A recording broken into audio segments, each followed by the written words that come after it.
Ces derniers temps, on a vu beaucoup de choses circuler dans les médias suite aux différentes grèves des cheminots.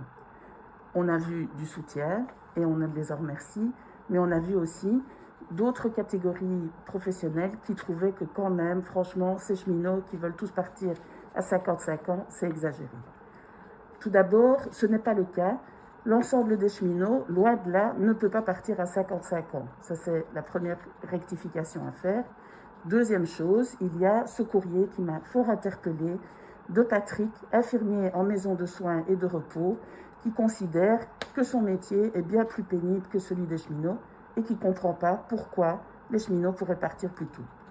Il a raison, évidemment que son métier est pénible. On l'a tous vu pendant la crise du Covid.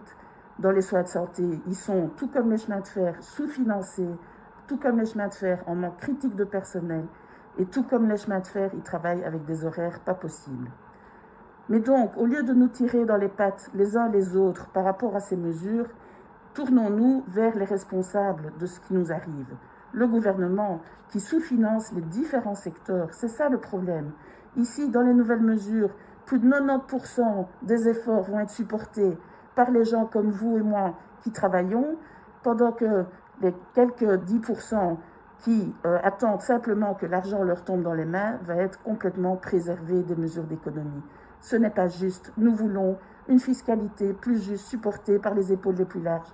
Et c'est pour ça que le 31 mars, nous serons tous dans la rue, pas à nous tirer dessus, mais solidaires ensemble contre ces mesures injustes.